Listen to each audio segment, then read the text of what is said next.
Grécia de Alexandre Magno é a civilização dos artistas e filósofos. E Roma dos Césares, a civilização dos políticos e militares. Israel foi a terra dos profetas. Tanto dos verdadeiros quanto dos falsos profetas. Em Israel, pequeno pedaço de terra entre a Mesopotâmia e o mar Mediterrâneo, o povo vivia em torno de uma religião única em toda a antiguidade, de um único Deus. Javé, Jeová, Elohim, Senhor dos Exércitos, ó Deus Abraão, que recebeu infinitos adjetivos pelas páginas dos livros sagrados. Um Deus sempre misericordioso, mas que não aceitava culto a nenhuma outra divindade dos antigos tempos. Um Deus que não hesitava a erguer a sua mão em favor do povo de Israel, derrubando muros, abrindo mares, levando pestes aos seus inimigos e fazendo chover maná em pleno deserto. Sinais de força que mantinham a fé do povo, e quando os sinais não eram suficientes, o Deus de Israel lançava a mão de seus porta-vozes, os profetas. Eles estiveram presentes desde a origem do povo hebreu e sucederam-se com tal frequência que por cerca de 600 anos formaram a linhagem dos arautos de Deus de Israel.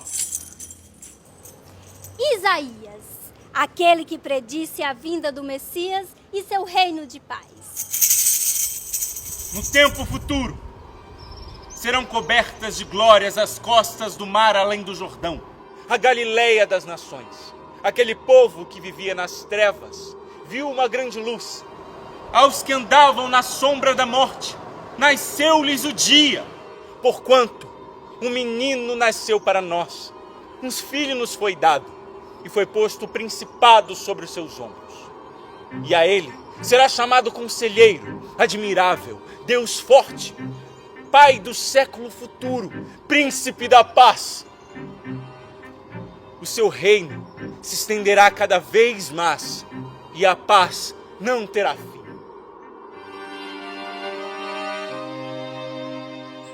Jeremias, que falou contra a adoração aos ídolos pagãos pelos reis e poderosos de Israel, sendo perseguido e encarcerado. Já faz tanto tempo que falo, gritando contra a iniquidade e anunciando com repetidos clamores a ruína. Mas a palavra do Senhor tornou-se vergonha e desprezo todo dia. Ouvi a afronta de muito e o terror de todas as partes. Mas o Senhor está comigo como um forte guerreiro. Por isso os que me perseguem cairão e ficarão desfalecidos. Baruque, o profeta que pedia a remissão dos pecados, o que levou o povo a ser perseguido e exilado. Não ouvimos a voz do Senhor nosso Deus, segundo todas as palavras dos profetas que ele nos enviou. Cada um de nós andou segundo o sentido e a inclinação de seu coração corrompido, para servir a deuses estranhos, praticando más obras diante dos olhos do Senhor nosso Deus. Ezequiel, que teve visões do fim do mundo e foi porta-voz dos avisos do Senhor quanto os falsos profetas. Foi-me dirigida a palavra do Senhor, a qual dizia: Filho do homem, tu moras no meio de um povo rebelde, no meio de homens que têm olhos para ver e não veem, ouvidos para ouvir e não ouvem. Assim diz o Senhor Deus. Ai dos falsos profetas, insensatos, que seguem seu próprio espírito e não veem nada. Os seus profetas, ó Israel, são como raposas do deserto. Eles veem coisas vãs e profetizam a mentira. Daniel, modelo e mártir da fidelidade a Deus, interpretava sonhos enviados pelo Senhor. Sua fé paralisava até mesmo leões ferozes no reino persa de Dário.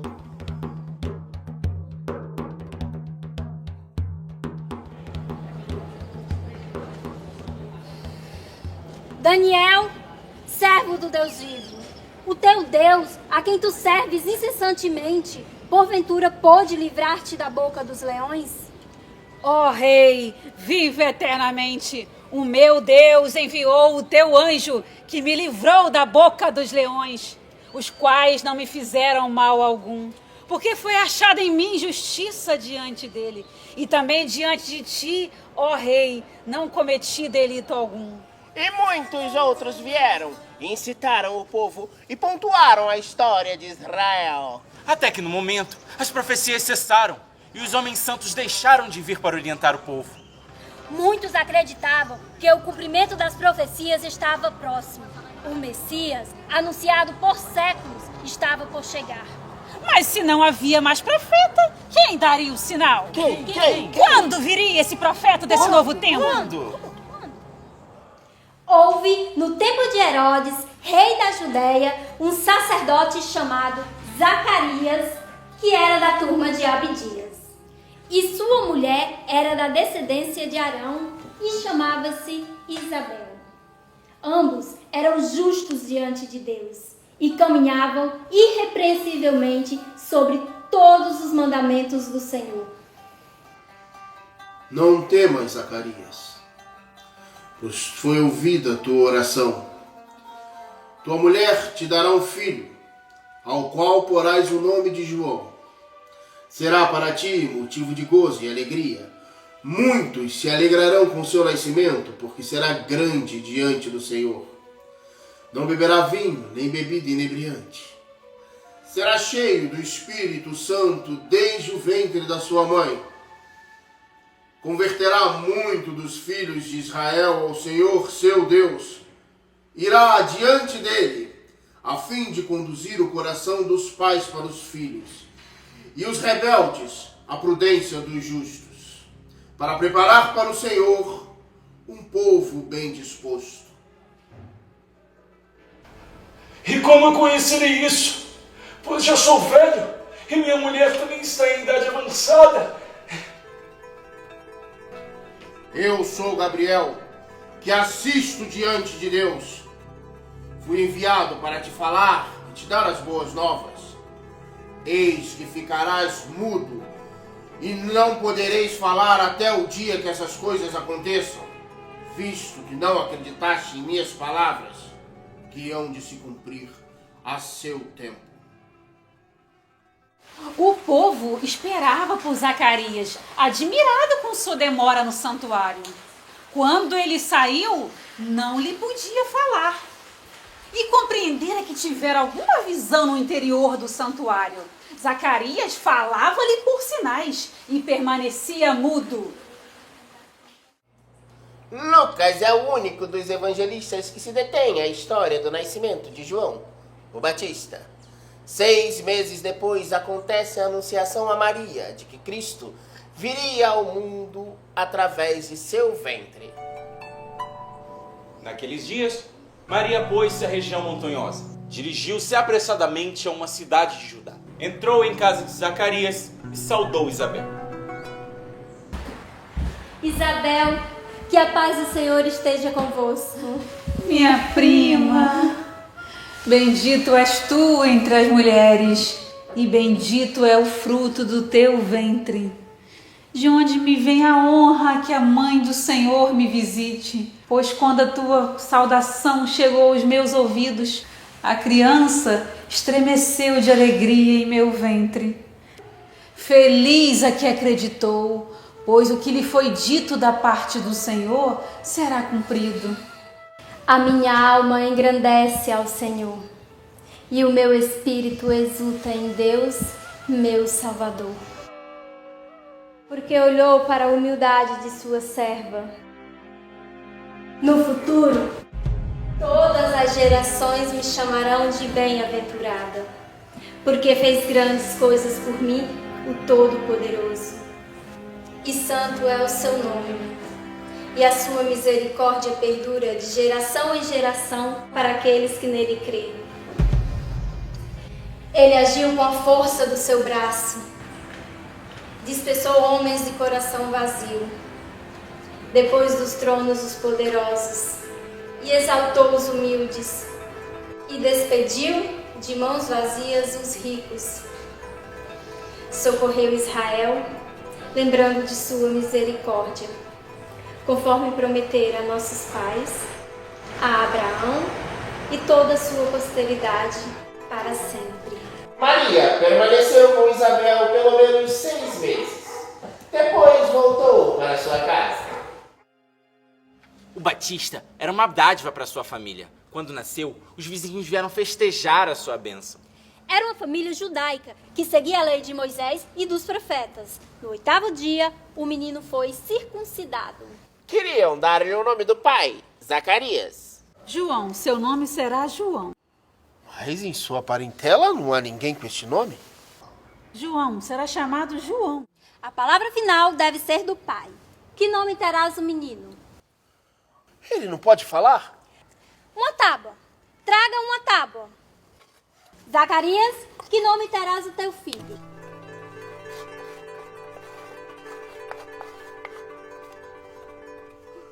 João! Ele se chamará João! Bendito sejas, o Senhor Deus de Israel, porque visitou e redimiu o seu povo e suscitou-nos uma força de salvação na casa de Davi, seu servo, como prometera desde os tempos remotos pela boca de seus santos profetas. E tu, menino, serás chamado profeta do Altíssimo, pois irás adiante do Senhor para preparar-lhe os caminhos e guiar o seu povo, ensinando a salvação através da remissão de seus pecados. Graças ao coração misericordioso de Deus, porque visita-nos o astro das alturas para iluminar os que jazem na sombra da morte e guiar nossos passos a caminho da paz.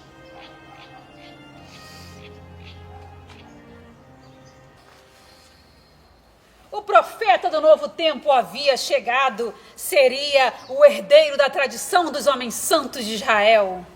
E ao mesmo tempo, aquele que anunciaria o início de uma nova era. Sua infância e juventude pouco se sabe. Muitas lendas e suposições povoavam a crendice do povo a respeito daquele homem marcante. Ao certo, existe apenas uma frase no texto de Lucas, o evangelista nascido em Antioquia. O menino crescia e se fortalecia em espírito, e habitava nos desertos até o dia em que se manifestou a Israel. Vós que clama no deserto, preparai os caminhos do Senhor, aplanai as suas veredas, toda a colina será abaixada, todo vale será nivelado, os caminhos sinuosos se transformarão em retas, e toda a carne verá a salvação de Deus. Muito se falou sobre o tempo de João no deserto, mas nada é dito de certo. Mas o que está nos evangelhos é que, no deserto, João ouviu a palavra de Deus, como aquilo que foi dito por Isaías.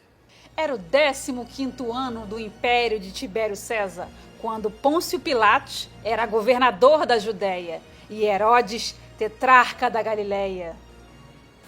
E João percorreu a região do Rio Jordão, operando um batismo de convenção para a remissão dos pecados, um profeta de gestos e palavras fortes, como os antigos porta-vozes do Deus de Israel. Raça de víboras! Quem vos ensinou a fugir da ira que está para vir? Produzi, pois, frutos que provem a sua conversão. E não começais a dizer a vós mesmo, temos por pai Abraão. Pois eu vos digo que até mesmo destas pedras, Deus pode gerar filhos de Abraão. O machado já está posto à raiz das árvores.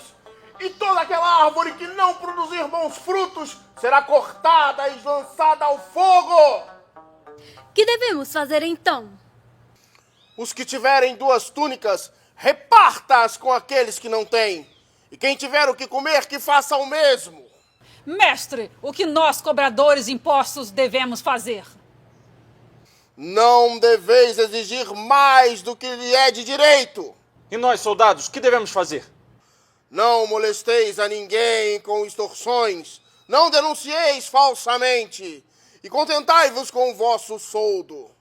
Raça de víboras! O machado já está posto, e aquele que virá diante de mim limpará sua eira e recolherá o trigo em seu celeiro, mas a palha, esta ele queimará num fogo inextinguível! E João Batista continuava seu trabalho sem temer os poderosos, os escribas, os fariseus e nem mesmo Herodes, o tetrarca da Galileia, foi poupado. Depois de tomar por esposa Herodíades, mulher de seu irmão Filipe, Herodes teve que conviver com a sombra daquele homem selvagem que o acusava de adultério diante do povo. E João Batista era muito popular naquela época e tinha também seus discípulos. Um deles, que tinha o mesmo nome do mestre, muitos anos mais tarde, muito depois da morte do Batista, escreveu sobre aqueles tempos. Houve um homem enviado por Deus. Seu nome era João. Ele veio dar testemunho da luz, para que todos crescem através dele. Ele não era luz, mas veio dar testemunho da luz, a luz verdadeira, que vindo ao mundo, ilumina todo homem. Quem és tu? Eu não sou o Cristo. Quem és então? É tu Elias? Não sou. És um profeta? Não. Quem és então para levarmos uma palavra ao que nos enviaram? O que dizes a teu respeito? Eu sou a voz que clama no deserto, como disse o profeta Isaías. Pois se tu não és o Cristo, nem Elias e nem o profeta, então por que batizas? Eu batizo com água. Mas no meio de vós está alguém que não conheceis, aquele que vem depois de mim, do qual não sou digno de desatar a correia das sandálias. João, o Batista, esperava a chegada do Filho de Deus como fora ordenado e purificava o caminho. E no dia seguinte, Jesus de Nazaré vai a João para ser batizado.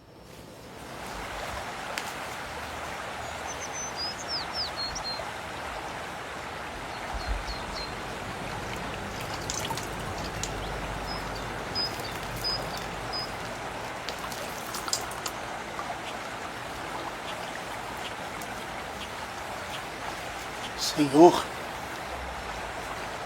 eu é que tenho que ser batizado por ti, e tu vens a mim? Deixe estar por enquanto, João, pois nos convém cumprir tudo aquilo que foi escrito.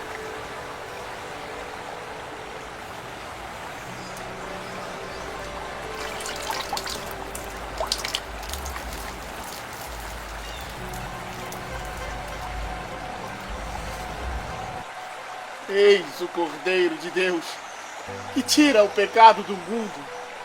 Foi dele que eu disse: depois de mim vem um homem que está diante de mim, porque já existia antes de mim. Eu não o conhecia, mas para que ele pudesse se manifestar a Israel, vim batizar com água. Eu vi o Espírito Santo descer do céu como uma pomba e permanecer sobre ele. E quem o enviou disse: aquele quem vires o Espírito descer e permanecer é quem batiza no Espírito Santo. Eu vos atesto, ele é o Filho de Deus.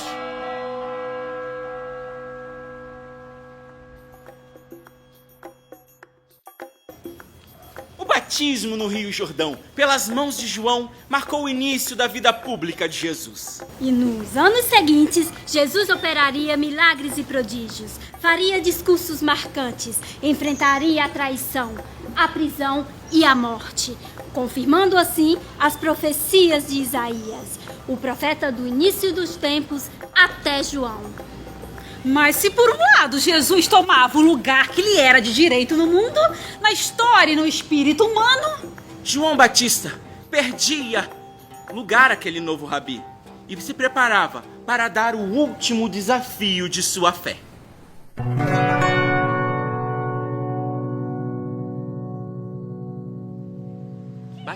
Batizando? Batizando? Como ele tá Que batizando? absurdo. Isso é um absurdo. Como é que Isso é um absurdo. boca do mestre? Pelo amor de Não deve. Por que tanto alvoroço? Temos algumas dúvidas, Rabi. Fala. Aquele que estava contigo, do outro lado do Jordão, sobre quem deste testemunho, está batizando. Ninguém pode atribuir a si mesmo algo que não tenha sido dado do céu. Vós mesmos sois testemunhas do que eu disse. Eu não sou Cristo, mas fui enviado adiante dele. É necessário que ele cresça e eu diminua, pois aquele que vem do alto está acima de todos. O que é da terra é terrestre e fala das coisas da terra, mas o que vem do céu dá testemunho do que viu e ouviu, mas ninguém recebe seu testemunho. Aqueles que recebem seu testemunho atestam que Deus é verdadeiro, pois aquele que Deus enviou fala as palavras de Deus. O dom do Espírito é, na verdade, sem medida. O Pai ama o Filho e tudo entregou em suas mãos. Saibam que aquele que crê no Filho tem a vida eterna. Aqueles, porém, que insistem em desobedecer o Filho, não verá a vida, e a cólera de Deus permanecerá sobre ele.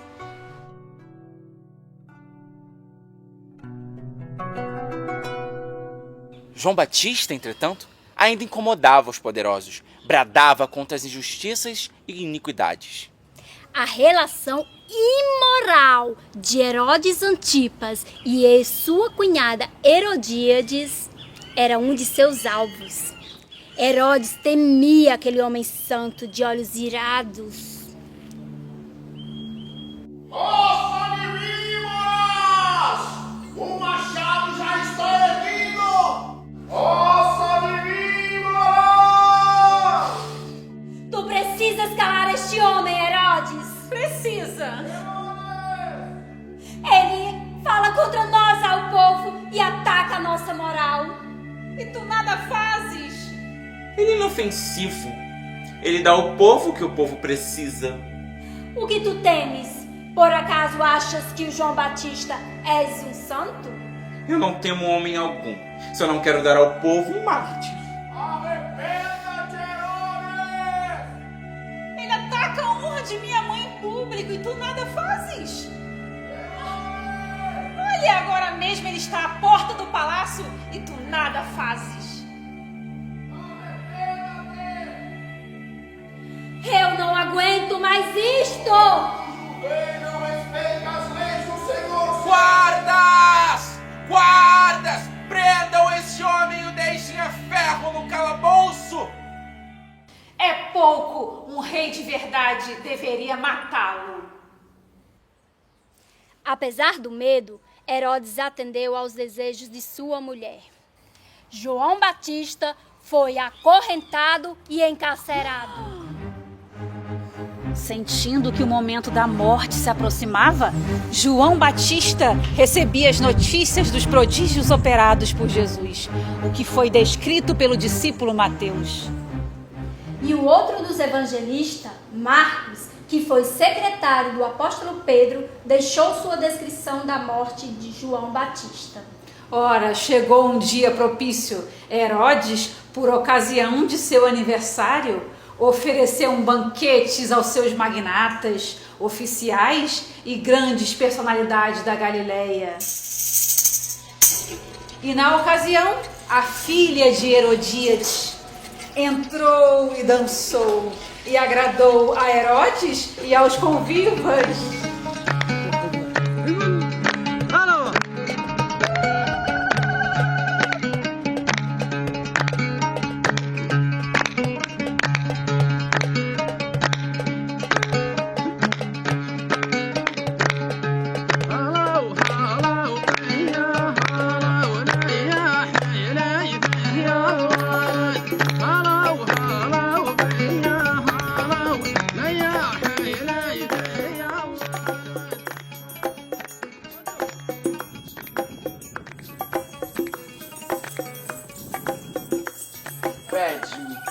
Pede o que quiseres que eu te darei. Pela minha palavra de rei, você pode pedir o que quiser. Até metade do meu reino, se você quiser, e eu te darei. O que devo pedir? É a sua chance. Peça a cabeça de João Batista. Então, O que queres de mim? Quero que agora mesmo me deem num prato a cabeça de João Batista. E não há nada mais que lhe deseje? É o que quero e tenho a sua palavra. Pois bem. Guardas! Executem a ordem. Tragam para Salomé a cabeça do Batista!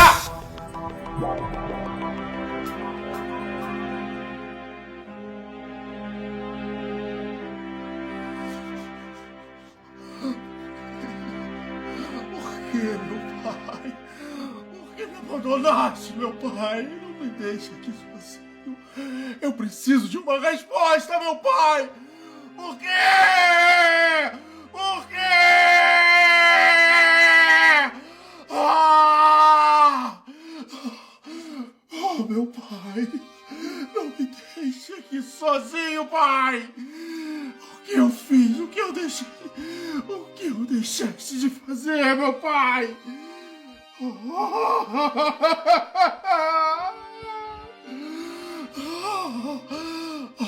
Meu pai, não me deixe aqui, meu pai.